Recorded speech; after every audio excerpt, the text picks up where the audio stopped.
Trying to sweep the poor little widow under the carpet? Well, think again. Ever wondered what goes on behind the scenes? Get ready to be shocked at how mean and unprofessional some of your favorite stars really are. Here are the 10 worst jerks in Hollywood history. Now lay down that gutter.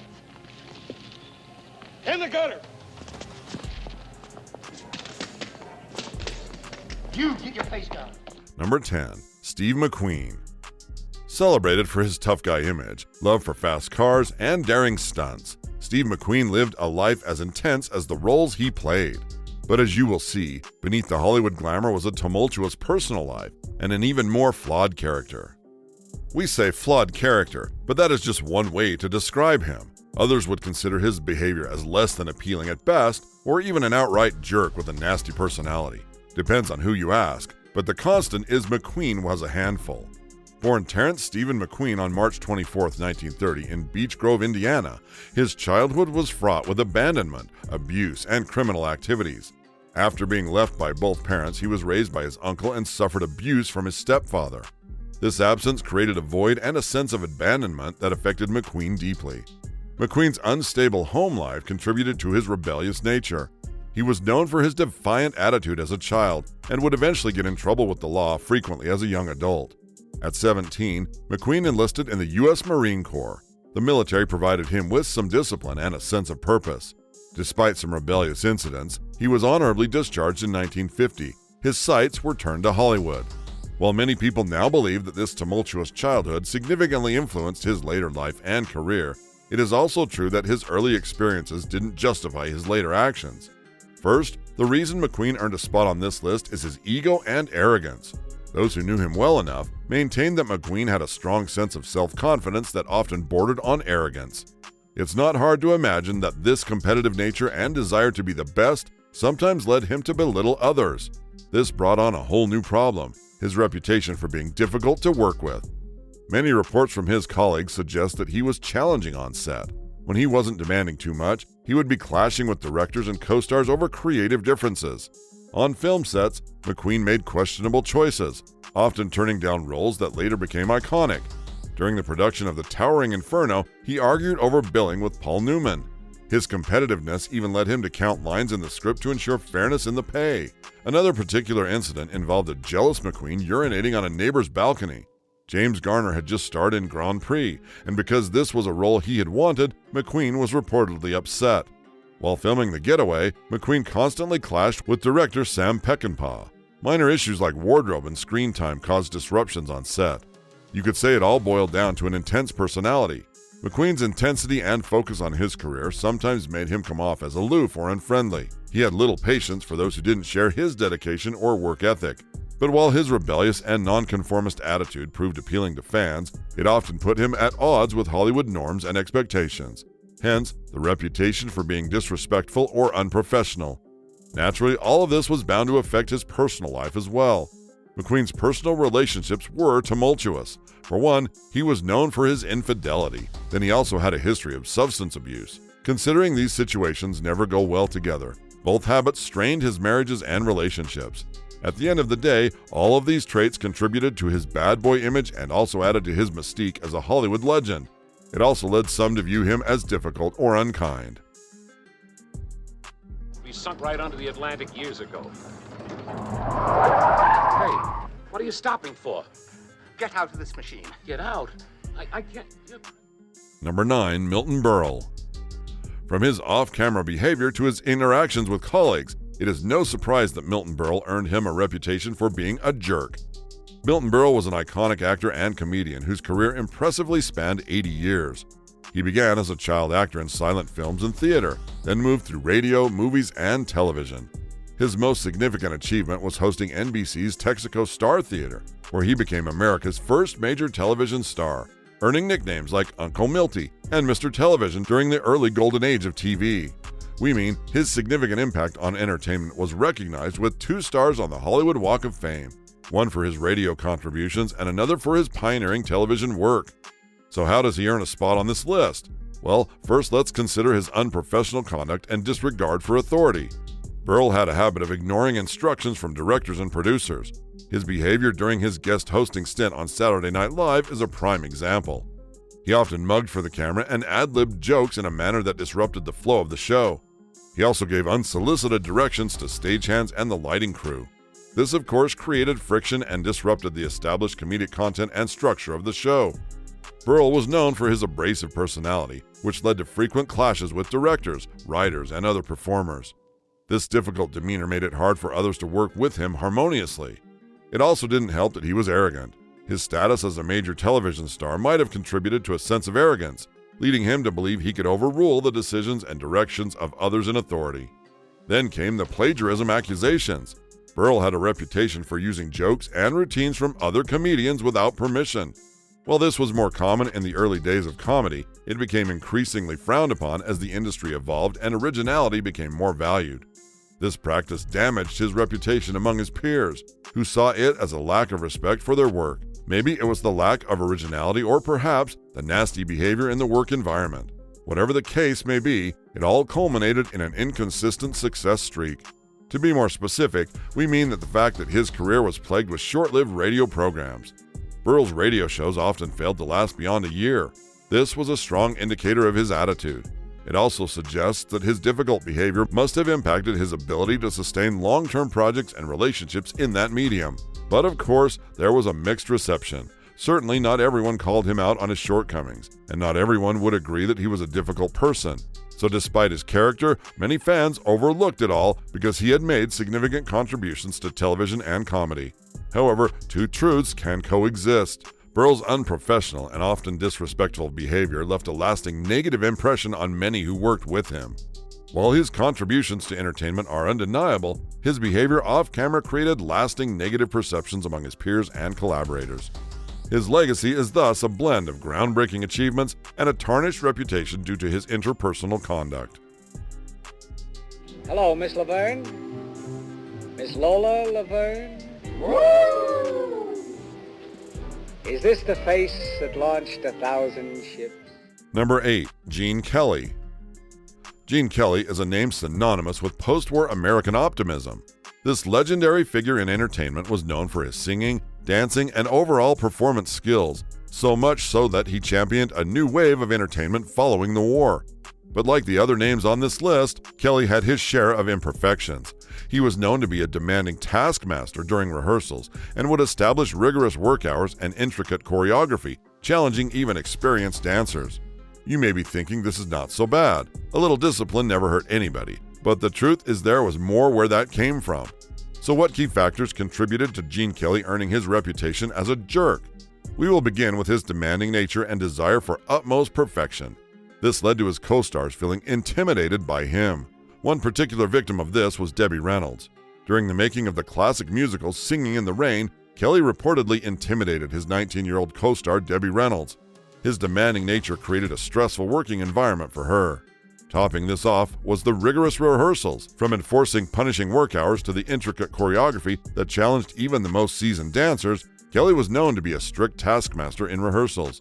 Notably, his high standards often came off as harsh and unyielding. Off-set, Kelly showed signs of insecurity, temperamental behavior, and competitiveness. His relentless drive also strained both personal and professional relationships.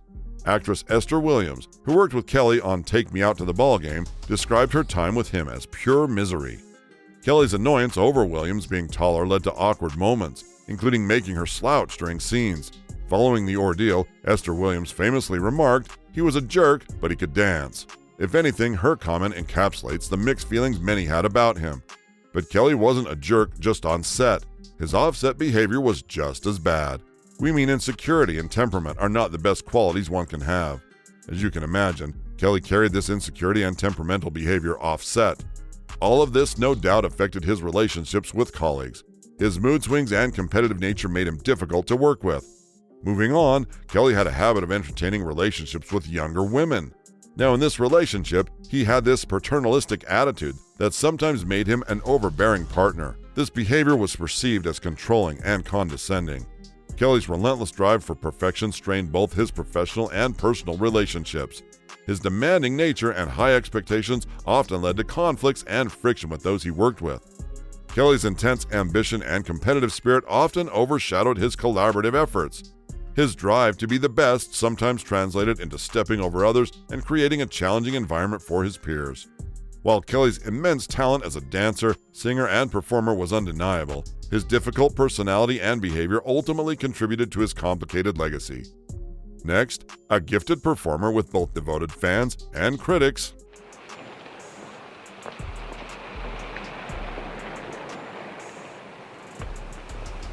I'm sorry, Your Highness, I'm sorry. Number 7. Lucille Ball.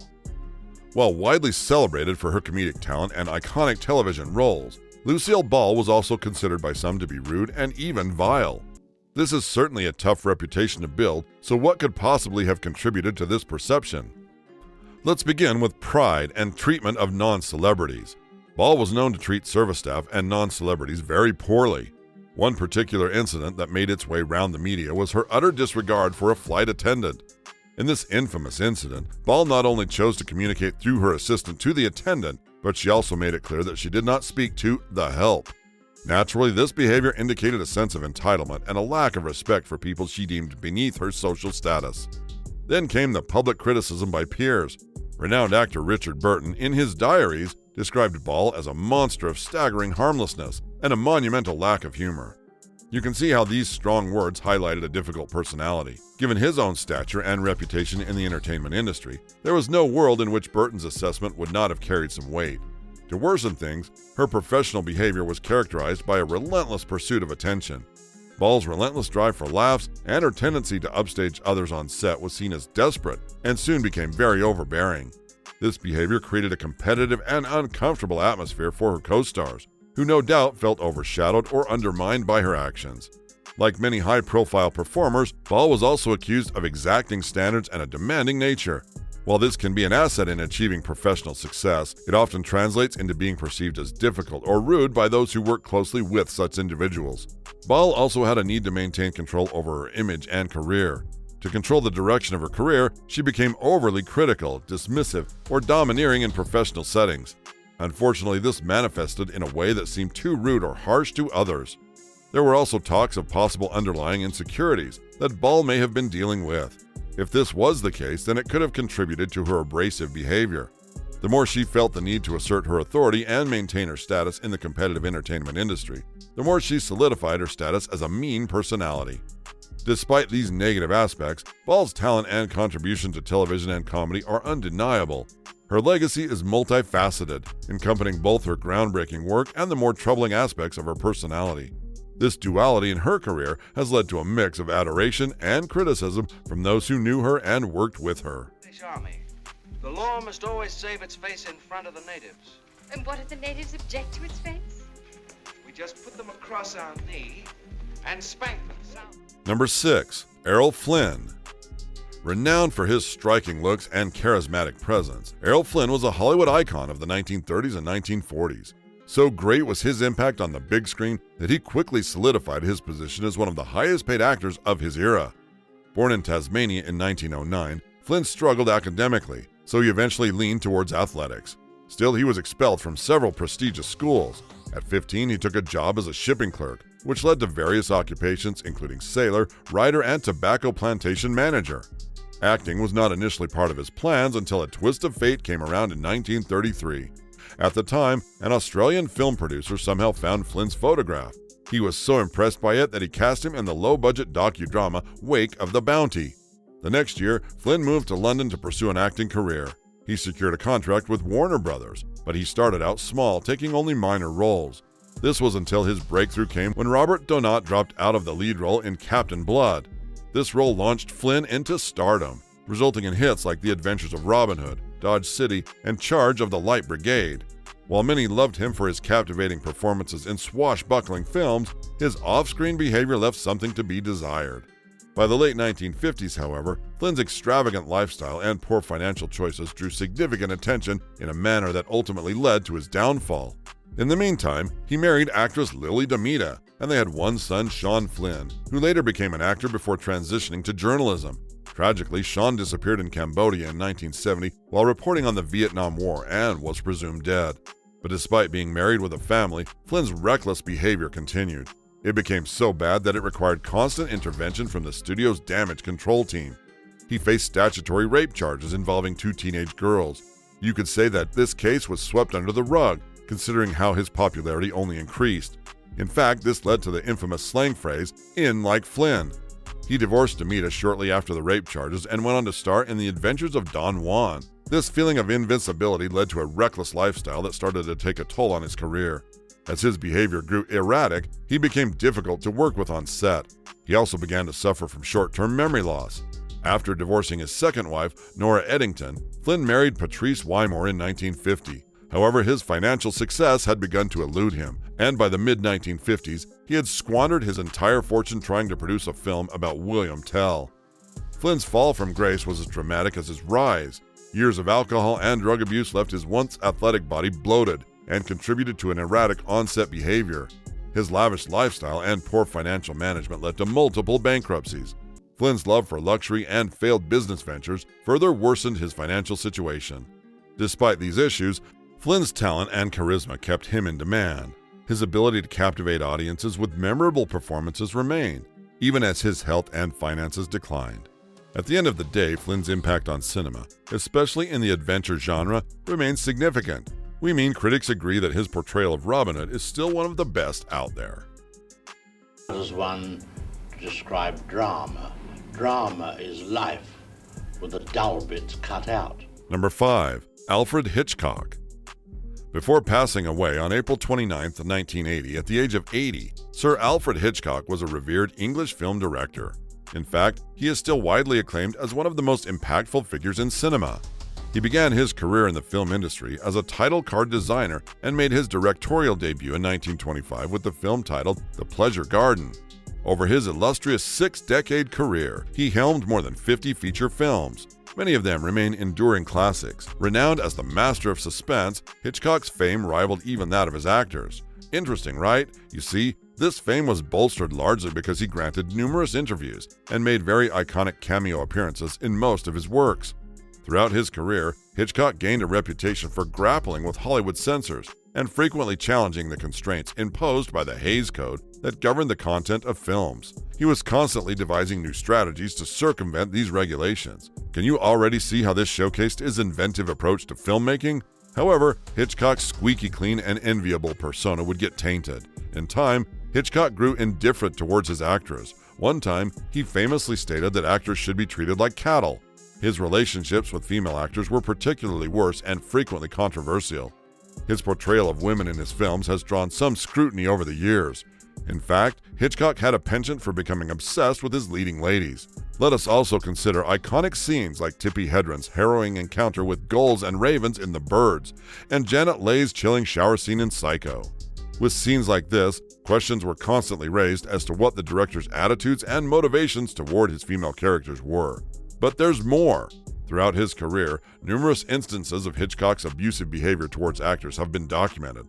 On the set of The 39 Steps, he claimed to have lost the keys, which left actress Malene Carroll handcuffed to her co-star for hours. She was bruised from the incident, but Hitchcock reportedly did not swing into quick action.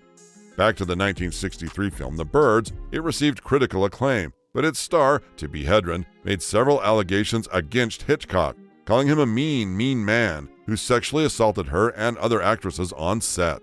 For years, speculation abounded that Hitchcock's films served as conduits for his personal desires and fixations, particularly concerning women. Tippi Hedren's revelations in her 2016 memoir have since fueled this perception. She alleged sexual assault and other misconduct during the production of films like The Birds and Marnie. By detailing instances of harassment and retribution from Hitchcock following her rebuffs, she had shed light on the darker aspects of their professional relationship. Despite her commendable performance under Hitchcock's meticulous guidance, Hedren reportedly endured genuine trauma during the filming of The Birds, particularly in the infamous attic scene. Assured that only mechanical birds would be used, she found herself confronting live birds when it was time for filming. This not only heightened her distress, but also highlighted the complexities of her collaboration with Hitchcock. She described the grueling experience of having birds hurled at her as brutal, ugly, and relentless. Crew members, including Hitchcock, expressed remorse over the ordeal. Hedren particularly noted Hitchcock's difficulty in facing the situation, as he secluded himself in his office until shooting was imminent due to his discomfort. However, she later understood that Hitchcock's actions were driven by a desire to exert further control over her. She recounts instances where he shared inappropriate jokes and stories, attempted to kiss her forcefully in a limousine or office. He also invaded her personal space throughout the production. All of these actions she found intolerable. Hitchcock's obsession with Hedren led to further punitive actions after she rejected his advances. There was also mention that he had sneakily created a contract that not only required Hedren to be sexually available to him, but also gave him the authority to decline numerous film roles on her behalf. This was something that severely impacted her career in the long run. If you made it this far, do hit the subscribe button and turn on the notification bell so you don't miss any updates from us. Next, a man who was loved by all until his death.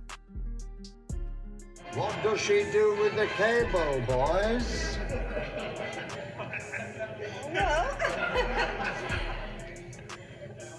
Number 4. Jimmy Savile.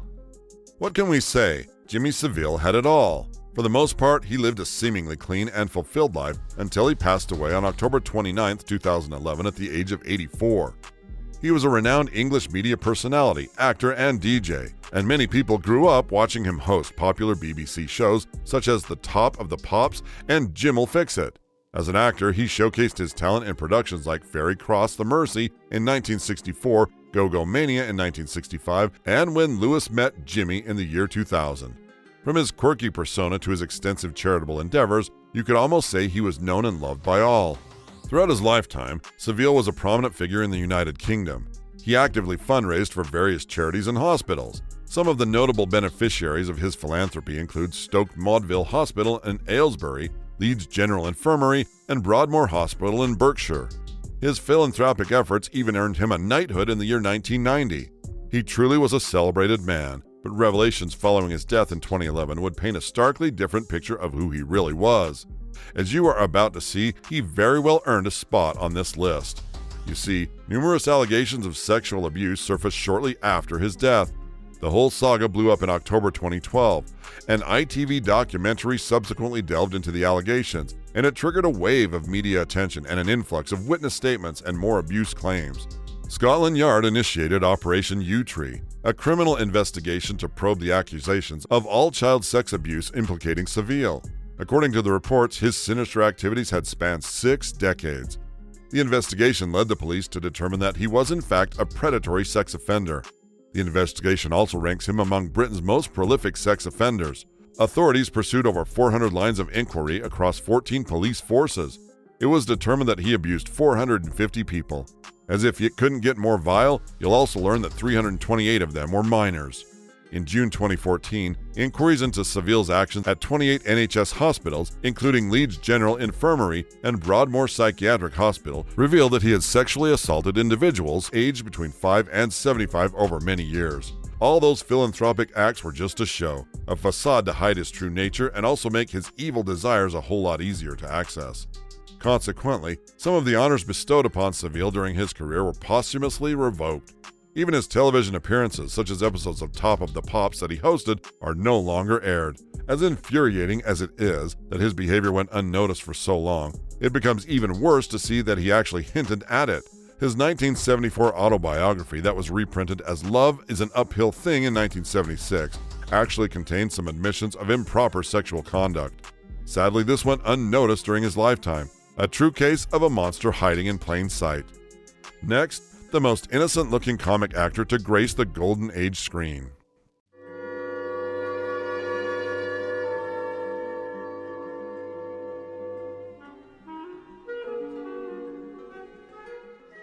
Number 3. Charlie Chaplin. Charlie Chaplin was an English comic actor, filmmaker, and composer who rose to fame in the era of silent film.